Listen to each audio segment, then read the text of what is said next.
All right, thank you everybody for having me here for this wonderful conference. I apologize I can't be there in person, and I know watching a streamed presentation is maybe not usually as engaging, so I'll try to make it more engaging. Also, I grew up in the Netherlands, so not too far away from the Ruhrgebiet, so maybe I'll get a chance to visit you in person yet one day. So today, I'm going to talk about the intersection of AI, economics, and philosophy. Now, you might think that as you take the intersection of more and more fields, at some point there's little left.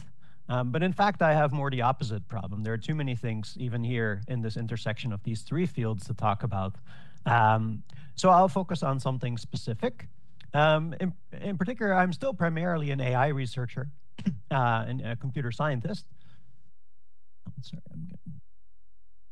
And so I'll take mostly the perspective of an AI researcher in this talk. And in particular, I want to talk about the notion of an agent in AI. So in economics, in economic theory, we also have this notion of an agent, which could be an individual or a household, or perhaps some other entity, a firm. But in AI also, there is a notion of an agent. And for a long time, the AI community has wanted to create agents. That's how we've organized our thinking. Now, on the right-hand side of the slide here, I ask you to imagine this conversation taking place between two self-driving cars. So we have an orange self-driving car and a green self-driving car. And the orange self-driving car pulls up behind the green self-driving car. And let's suppose that they can send messages to each other as well. And so the orange car says, if I tailgate you, which means drive really close behind the other vehicle, will your occupants take back control and pull over? Now, you have to understand, if you're a self-driving car, this is a very bad thing to happen to you. This is a total loss of face. So the green car gets very nervous and says, oh, what makes you think I would tell you? And the orange car says, ha, you're nervous. You just told me. Better get out of the way now. And the green car says, you're bluffing. And the orange car says, oh, maybe are you willing to take the chance? So this story is supposed to be slightly funny. I don't know if it's very funny, but to the extent that it's funny, the reason is that it's funny is that we don't really expect self-driving cars to behave this way, right? And yet, I will argue that in some sense, this is exactly how we as AI researchers have traditionally been taught to think in this fairly anthropomorphic way about the design of AI systems. Okay, so let's jump into that. Oh, and here on the bottom left, I have references for two papers that are computer science papers, but I think they're quite accessible if you're interested in some of the topics of this talk. Okay, you should now be able to see the next slide. Let me know if not. Good, so here is a traditional picture that AI researchers have typically had in mind when thinking about the design of AI systems, right? So this idea of building an agent has long been a goal in the AI community and a way to organize our thinking. And the idea of an agent in AI is actually fairly close to the idea of an agent in economic theory, and probably in part inspired by that, right? So here, Russell and Norvig is one of the main textbooks in the AI literature that many people use for their first AI course. And so here is a picture from that book illustrating the basic idea of an AI agent. And so the idea is we're going to build something that gets to perceive the environment through some kind of sensors, models the state of the world and how it evolves, also models how its actions affect the world, and then has some notion of utility, or sometimes called preferences, or maybe an objective function, but some way of evaluating how happy it is with the state of the world. And with all that, it can then also reason about what action to take next. It has some kind of effectors or actuators, something by which it influences the environment. So that's the whole picture, okay? And again, so you have this very modular, well-delimited entity. That's kind of the traditional idea of an AI agent. There's always the question of where does this utility, the objective function, where does that come from? At least in older editions of the book, it was typically accompanied by a paragraph such as the one on the right, that some authority is going to tell us what the objective measure should be. That is the traditional picture. And I'm going to argue that with modern AI, as we see it already deployed in practice, this picture is coming under pressure on both sides. The left part here of the picture of this being this very modular, well-delimited entity, as well as the text here on the right, this idea that somebody is going to be able to tell us what the objective is, I'm going to argue is also problematic not to think about that more. So to illustrate, imagine that you get to control a network of self-driving cars. Imagine that you get to control, maybe you run a company and you get to control all the self-driving cars in a small town. Maybe there are not even any other cars on the road. Now, should you think of your system with many vehicles in it as many agents, maybe one corresponding to each vehicle, or one single large agent? That's, that is the entire system as a whole communicating with itself. And I think here, very quickly, we get conflicting intuitions, right? Or at least we feel that, well, there are advantages to both ways of thinking. For example, you could think about whether the different vehicles should have different preferences or different objectives, right? On the one hand, you might say, well, maybe the whole system as a whole, right, the whole network across the entire town should be pursuing a single objective, something related to getting people on time to where they need to go in a safe manner. But on the other hand, we have this maybe conflicting intuition that, well, maybe my vehicle should mostly be thinking about me and thinking about getting me safely to the place where I need to go. One reason to do so in particular might be to increase adoption. Maybe people wouldn't be comfortable getting into a self-driving car that is just part of a broader system. But in any case, the answer isn't obvious. Another question is about beliefs and about the data that the different vehicles have available to themselves. Should the entire system share all of its information so that centrally somehow the system knows everything that's going on and can use that in the decision of every single vehicle? That's maybe one way to think about it, but a different way might be to say, well, maybe I don't want your vehicle to know where my vehicle with me in it has just been. Maybe there's a privacy concern with that. The main point of this slide is just that. Well, there are conflicting intuitions. It's not clear where you would want to set the boundaries of one of these agents. It's also not clear what the objectives of the different entities in the system should be. So that's just one example. There are many more. You could also think about personal assistants like you have on your phones, like Siri. Again, the idea of a personal assistant has long been something that the AI community has been pursuing. And now in some sense we have it, but I think it didn't really turn out the way we expected, right? That the traditional idea was more that I would have my personal assistant really fending for my interests in the world and knowing everything about me, but maybe not about other people. And that's not quite how it worked out, right? Do I have my own copy of Siri or is Siri one big system? Again, they're kind of conflicting intuitions. It's a little bit difficult to think about.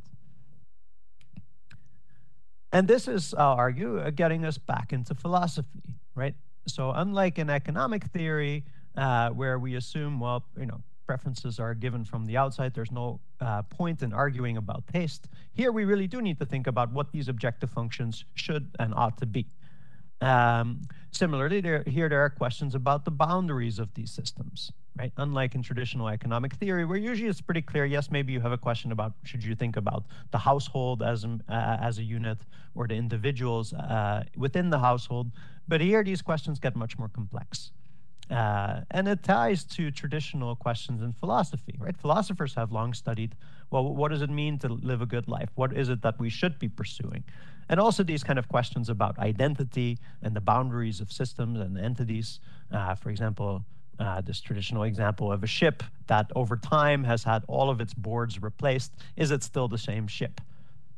You might think that's mostly a question about definitions, but if you think about something like personal identity, that question starts to take on a new meaning. In any case, I'd say our AI gives a new perspective on these questions.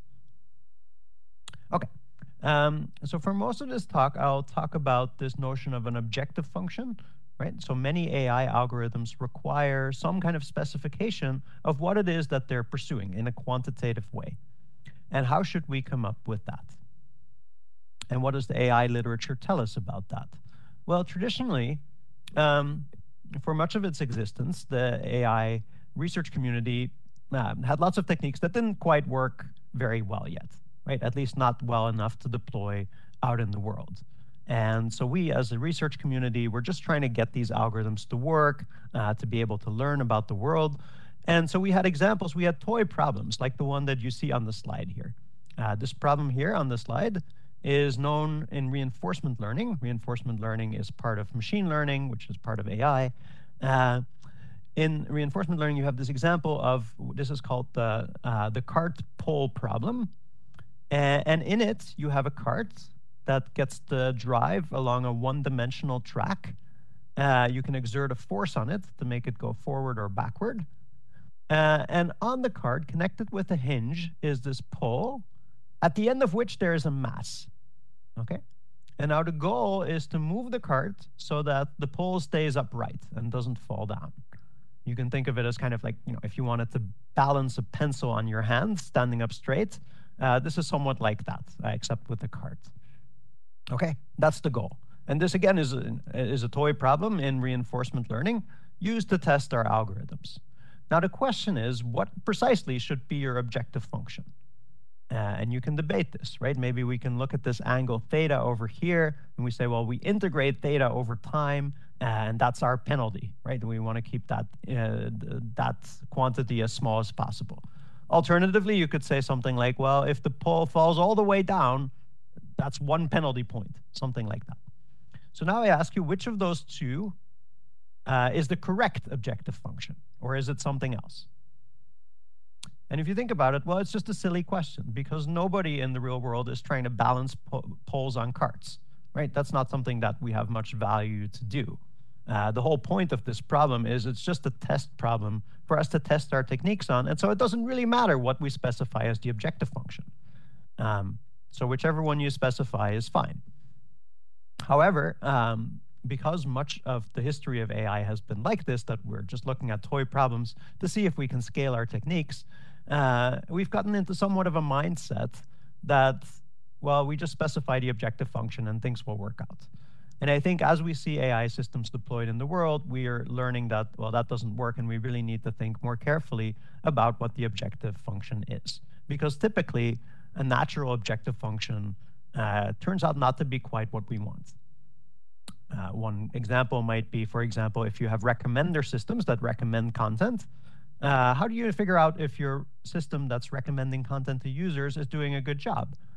Well, the simplest way to measure it is whether people click on the content, right? Whether they watch the movie that you just proposed to them, for example, or whether they click on the article. And so that seems like a natural way to evaluate it. But by this point, we know that that has some nasty side effects, right? It creates the problem of clickbait, making things that people really are inclined to click on, even though the content itself may not be very good. And to some extent, I think this problem carries across many of the worries that these days we have about AI, so some of which I tried to put here on the slide. And it's really remarkable how many different other disciplines and topics AI is now interacting with. I think every one of the things that I have here on the slide, you could have a whole separate conference easily about. And yet there is something tying all these problems together, which is this problem of AI. Fortunately, there are increasingly many institutions and venues that are thinking about these problems, that are a venue where you can submit your work for this type of conference, for this type of work. I'll in particular point out the AI Ethics and Society conference, which we had in Oxford last year. We're about to have it again in Montreal, with the deadline coming up quite soon, I think mid-March. So if you have a paper to submit, please keep that in mind. Okay, so now I want to talk a little bit about our work in this space. And again, because there are so many aspects to this, I certainly don't pretend that we have the solution to all of these different problems. But we did want to do something that cut across many of these issues. And so we started thinking about the topic of automated moral decision-making.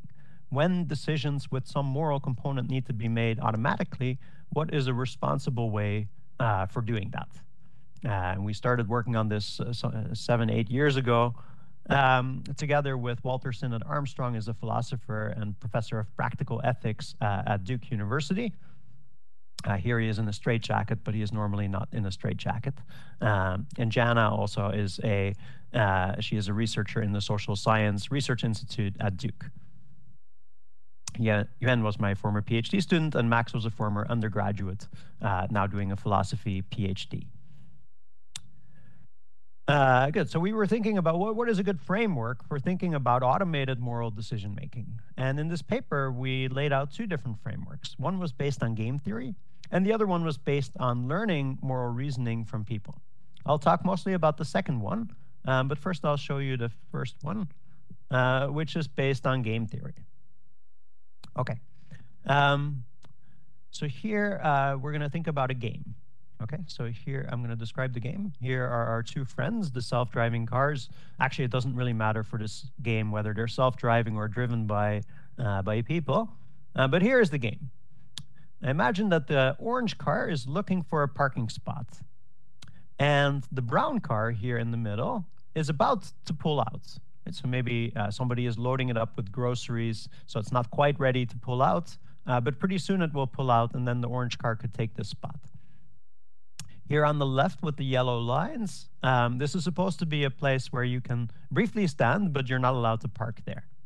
So the orange car is waiting, and then the green car pulls up behind it. And now the green car is kind of stuck. This red square here on the bottom left is supposed to be a wall, with apologies for my artwork. But now there's a problem, right? Because now the green car is stuck and the orange car is waiting. And it would be nice for the green car to be able to keep looking for a spot. And the orange car could allow that by briefly pulling in over here on the left where the yellow lines are so that the green car can pass. But there is the worry that if the orange car does so, then the green car says, thank you very much, and steals the brown car's spot when it pulls out. Okay. Here that is formally represented on the right as a game, where first the orange car has to make a decision whether to wait or to move aside so that the green car can pass. But if the orange car moves aside, then the green car has the opportunity to steal the spot, or alternatively to pass, to keep going and look for a spot somewhere else so that the orange car can still take the brown car spot, which is kind of the intent of the orange car. Okay, and then here at the bottom we see the payoffs, right? So if the orange car waits, then the orange car gets the brown car's spot. That's valued at 3 by the orange car, and the green car is sitting there stuck, and let's say that has a value of 0. Alternatively, if the green car manages to steal the spot, then the green car gets the 3 and the orange car gets the 0.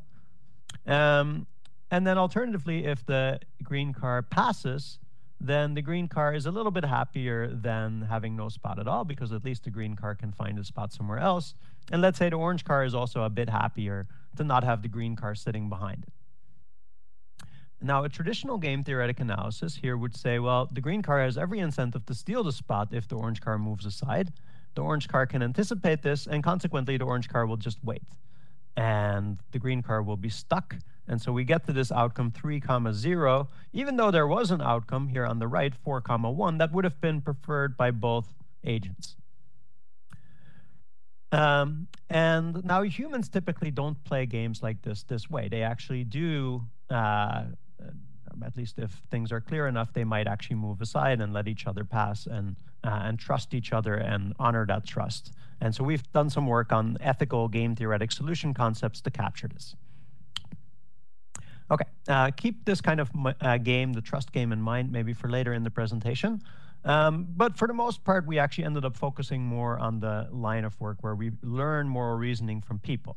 The reason being that even though we like this work, it only captures a certain kind of ethical reasoning, such as not betraying somebody's trust in you.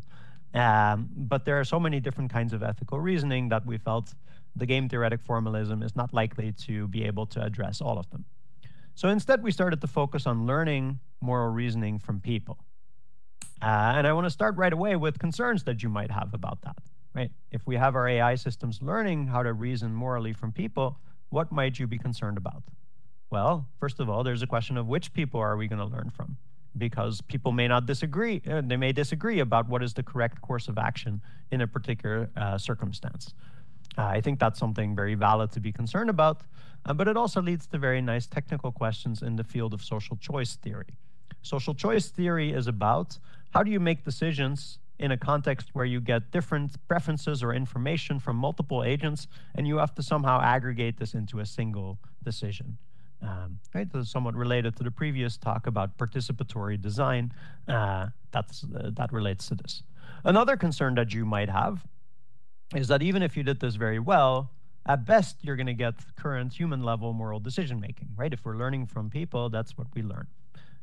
That's, I think, a very fair concern. For now, I think we don't yet have AI systems that can even do human level moral decision making. Though there is maybe some hope here that maybe I have my own moral blind spots, right? Some things that where I'm not very good at moral reasoning. As long as everybody has their idiosyncratic moral blind spots that are just particular to themselves, then by having many people's feedback, the errors might be voted out, right? The fact that I kind of made the wrong decision in a particular circumstance might be overwhelmed by other people making better decisions. And so the system would actually learn the right decision. Of course, this does not work if we all have the same moral blind spot, or too many of us have the same moral blind spot. And then there are questions that are typically studied in machine learning, such as how do you generalize appropriately? If our AI system has seen moral judgments in many contexts, but of course not all contexts, and is then confronted with a new context, will it actually generalize appropriately from what it has seen before? Okay, so this, with those caveats in place, so now we really wanted to think about some real data that we could test this on. And fortunately, my colleague Walterson and Armstrong, who you saw in the straitjacket before, he, from earlier research, had this nice data set where human subjects were asked to rate various scenarios in terms of how morally wrong the action described in it is. Okay, so here you see one of these scenarios. I like to present this one in talks. Unfortunately, I'm not there physically with you, in which case I would be looking for a stapler right now. But so here's the story, right? So you see a woman throwing a stapler at her colleague who is snoring during her talk. How morally wrong is the action depicted in this scenario? And then you have to rate it. Okay, so and there's so many scenarios like these, like this one, they had ratings for. And so this ostensibly seemed like a good one for us to learn from. But at the time, as a good traditional AI researcher, so again, this was 7-8 years ago, I said, well, this is going to be very hard for an AI system to learn from because everything is presented in natural language, just in English. There's no kind of structured data.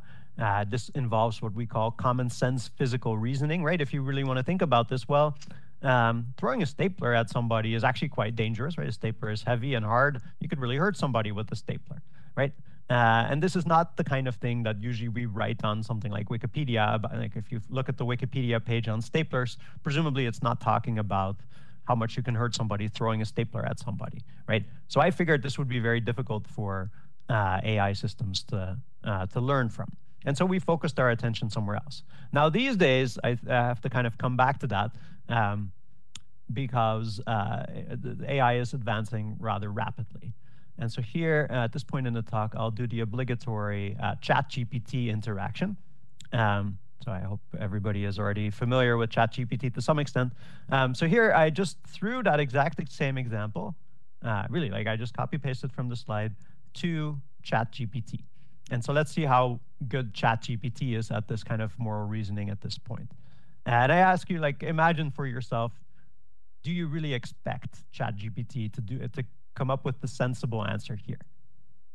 Well, I'll show you the answer. And first of all, it puts some disclaimer. It doesn't have personal opinions or emotion. But in fact, it actually comes up with a reasonably sensible answer. Right? And it actually realizes that throwing a stapler would be particularly harmful. So it rates it a 4 out of 5 on the wrongness scale. Actually did pretty well. Okay, so I wanted to test it a little bit more. So I changed it to throwing a pillow. Presumably it's not as bad. Did it get it right? Well, actually, it gives a very sensible response, right? So it says actually it's it compares it actually to a stapler. It says, well, it's not as bad, but still, this would create a hostile work environment. So it's still somewhat wrong, 3. When I first made these slides, I was at a conference in Washington, D.C. And so I got a little bit creative, and I said, well, you see a woman throwing the Washington Monument. Right, the Washington Monument is this famous monument in D.C. with the sharp point. How morally wrong is the action depicted in this scenario? And of course, this doesn't really make sense. You can't just pick up the Washington Monument. This was just to see if it could make sense of such a question. And in fact, it can. It actually says, well, this is not realistic. It's a large immovable structure, cannot be thrown. But if it were possible, that would be extremely wrong. Okay, so it seems to get this quite right. I kept pushing it. I wanted to find some example where it would mess up. You see a woman throwing shade. Now, throwing shade is an expression. It's not actually, like, you're not physically throwing anything. It just means being critical in a particular way. How wrong is that? And again, it actually realizes that, well, this is not a physical action, it's an expression. And this would be slightly wrong to be critical of your colleague in this way. I tried one more. I said, well, you see a woman willfully and blatantly ignoring her colleague, which presumably isn't as bad, but I'm kind of trying to be suggestive by putting willfully and blatantly. And it kind of fell for that in the sense that because of those adjectives, adverbs, it actually gave a fairly high wrongness rating. So the system is still very suggestible, as are humans, of course, but it actually can do quite a bit of common sense reasoning. Okay, so at this point I thought I was done, except I had to throw in one more. You see a researcher throwing examples at an AI language model. Of course, ChatGPT or the GPT models are AI language models. I thought the response here was interesting because it actually took it to be about itself. Just throwing examples at me. You know, I didn't say anything about ChatGPT specifically here, and it sort of said, like a human being would probably figure out also why you're really talking about the current interaction. Main point is that these systems are getting surprisingly good, and they also still have their failure modes. I think there's some reason to be concerned about that. So we're re-investigating large language models in this context at this point. But I want to now talk about what we earlier ended up doing when I said, well, probably at that point, language models weren't good enough yet. And so instead, we started looking at kidney exchange. I don't know how many of you are familiar with kidney exchange. I'll describe it in a second. And this was done with a Duke undergraduate at the time, Rachel Friedman, who is now a PhD student at Berkeley. And also John Dickerson is on the faculty at the University of Maryland and works on kidney exchanges. So kidney exchanges, if you've never heard of them, well, what are they about? With kidneys, so if your kidneys filter waste from your blood, and so if your kidneys are malfunctioning, that's a problem, and you can receive a donated kidney in principle. And in particular with kidneys, you can also receive a live donation, right? Because most healthy humans have 2 kidneys. You can actually donate one of your kidneys and still lead a healthy life. So sometimes maybe, let me see if I have a slide. Here's an illustration. So let's say here we have a mother who wants to give one of her kidneys to her son, whose kidneys are failing.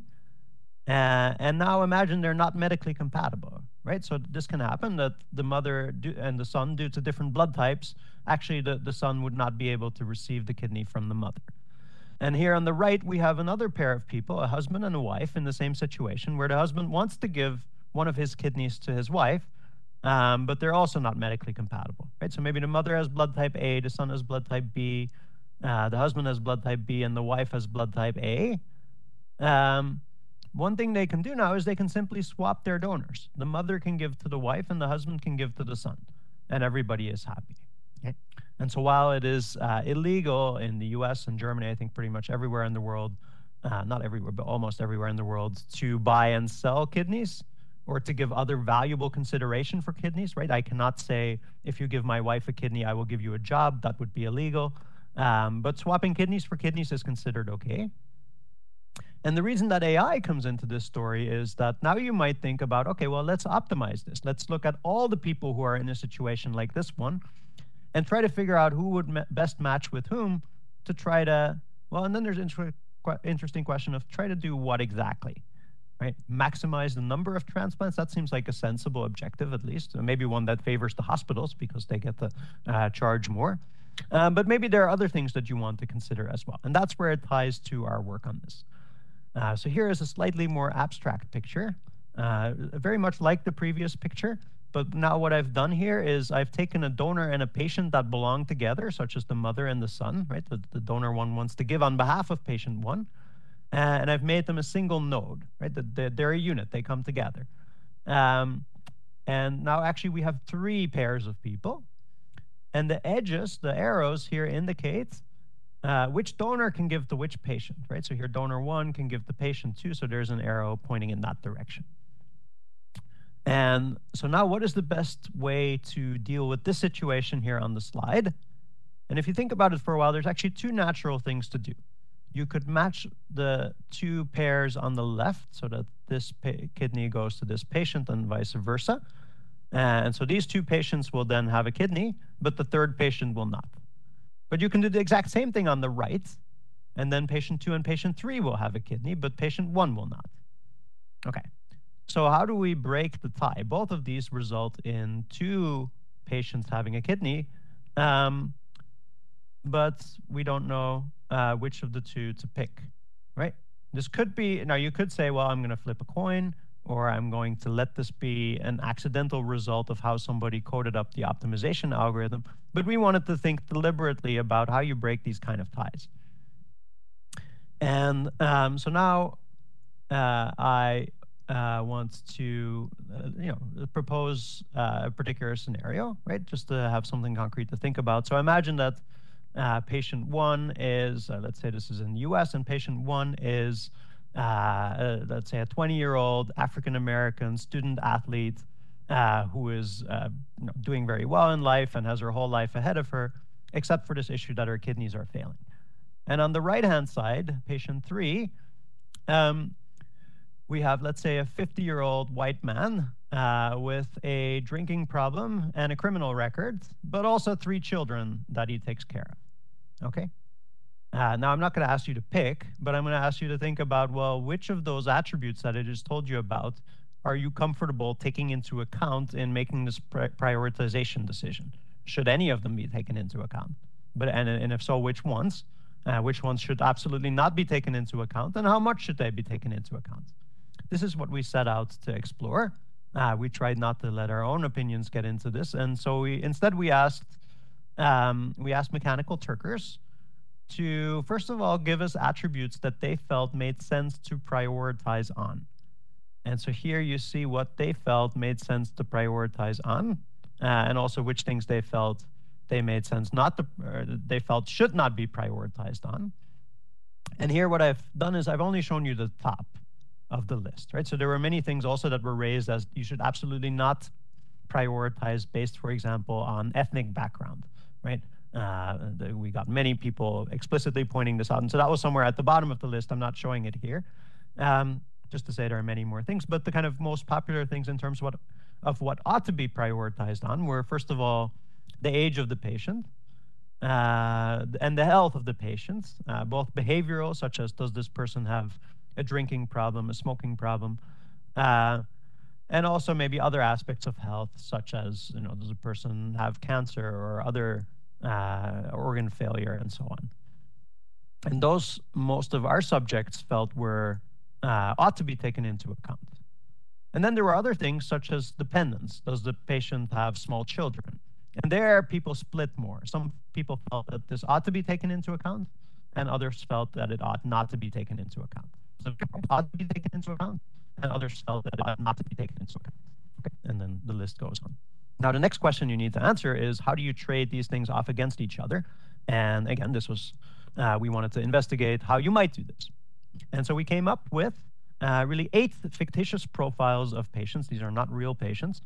But of the 3 top attributes, we imagined 2 possible alternatives. So some patients were 30 years, some of the fictitious patients were 30 years old, some were 70 years old.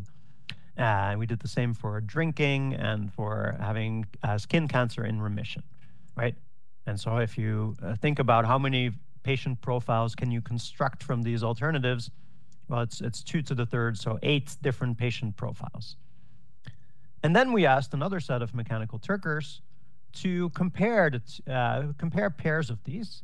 They said, well, if we had to make a choice between somebody who is young, rarely drinks but has cancer in remission, and somebody else who is old, also rarely drinks but is healthy. Which one ought we to prioritize?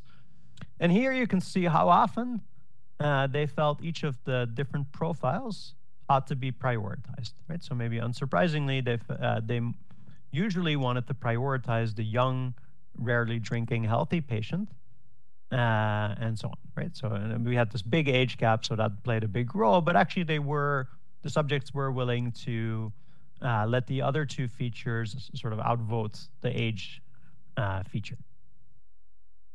Okay. Now, what we wanted to do then was take this into it. There are good simulators for what happens in kidney exchanges. And we wanted to see what would actually happen if you did this kind of prioritization. For that, we actually first needed to turn these responses into weights. I'll skip over the details of how we did that, but it actually turns out not to really matter too much. The main thing is the ordering, which profiles are more prioritized than others. Okay. Here are the results in some sense. So this is what happened in our simulation. So I'm going to explain how this figure works. On the x-axis here, we see the different profiles, right? So here on the left is the young, rarely drinking, healthy patient that our subjects most often said should be prioritized. Then there's the young, rarely drinking person with cancer in remission, and so on. Okay. Now, on the y-axis, we see in the simulations, how often do patients with that profile, again, this is all in simulation, right, get matched? Excuse me. For two different algorithms. First of all, there's the standard algorithm. The standard algorithm doesn't take these other features into account, right? It just tries to maximize the number of matches and breaks ties arbitrarily. And so consequently, the gray boxes are necessarily all kind of at the same level, right? Because that algorithm doesn't pay attention to these profiles. On the other hand, if you prioritize, so you break ties according to these profiles, then unsurprisingly, you see that the highly prioritized profiles get matched more often, and then it goes down. But it's also interesting that towards the end, the last four profiles, it seems to have flattened out. We were curious about that. That seemed to happen very consistently. So it turns out there's actually a good reason for it. And to see the reason, actually, we need to go to market design theory, right? So this is more economic theory. And so what happens in the large? What happens when you get enough patients and donors showing up to these exchanges? What determines whether they get matched? And actually, what determines primarily whether they get matched is the patient and donor's blood type, right? So we have a pair of these two people, a donor that wants to give on behalf of a patient. Now, which of them are easier to match? So here on the second bullet, these pairs are in a really good situation. So they have a patient who has a universal recipient blood type or a donor that has a universal donor blood type, which makes them very easy to match. And in fact, we're kind of happy to have them in the market because they allow us to match others as well, right? They actually make it easier to match more people. By the way, I say market because this is often also called an exchange. Economic theory is useful in analyzing these things. Of course, this doesn't mean that there's money involved. There is, by design, no money involved, which actually makes it, from a theoretical perspective, quite interesting. And then there are other things like self-demanded pairs where the patient and donor actually have the same blood type, but they're incompatible for some other reason. Reciprocally demanded was the scenario I sketched before. One of them has blood type A, the other one has blood type B. So it's not so much that one is easier to match in general, but they're just incompatible. And it turns out all these three categories here in the green are going to be, in the large, typically okay. We're going to be able to match them. And the difficulty really is with the under-demanded pairs. So the under-demanded pairs are in the opposite situation of the over-demanded pairs, that they may have a patient with a universal donor blood type or a donor with a universal recipient blood type. And they are very hard to match, and we're going to be able to match only so many of them. And so if you zoom in, this is the same figure as before, but now we're looking only at the under-demanded pairs. And if we zoom in on that, we see what actually happens. So here it's a similar kind of picture as what we saw before. And so just to wrap up, so here you see that, again, the highly prioritized profiles get matched more often, but pretty quickly it drops to 0, right? You can't go lower than 0. And because the original picture I showed you was actually, in some sense, the sum of all the different types of patients or patient-donor pairs, this flattening out, the fact that you hit 0 is what causes the flattening out in the previous picture. And so we thought this was an interesting takeaway because you may not have realized that by doing this prioritization and breaking of ties, you actually, in some sense, condemn some pairs of having 0 chance, right? If you're in the situation that you're an under-demanded pair and you're in one of these last 4 profiles, your chances of being matched go to basically 0. And you may not be comfortable with that either, right? This may not be something that you intended in this design. Maybe you feel like everybody should have a chance, or maybe not, and maybe you actually feel that this is the right way to proceed. But in any case, it's a question that deserves to be asked. And I think this is where some of the most interesting questions come in. How do you elicit from people actually really what they want to see happen to the system and the environment as a whole, right? Instead of asking these individual comparisons between patients, maybe you actually want to somehow communicate what is going to happen in the large with the whole exchange as a result of deploying the AI system. All right. There are many other interesting follow-up works that you can do. You can do very theoretical work. You can do more behavioral work. You can allow people to toss coins. So there's a whole, all kinds of lines of research. But I think this is a good point for me to stop and take some questions, because I think we've talked about the main things I wanted to talk about. So thank you again for being here, and I'll be happy to take some questions. Dear Vincent, thank you very much for your very inspiring speech. And you have combined in your lecture some perspectives of philosophy, computer science, economics, medicine, and we have a wonderful word for persons who can do this on a high research level and have a scientific perspective. It's Universalgelehrter, like universal scholar, and you have provided us a little impression of your work. And dear audience, dear economist, if you have a view on the page-long publication list of Vincent, you will see that it's not an overestimation.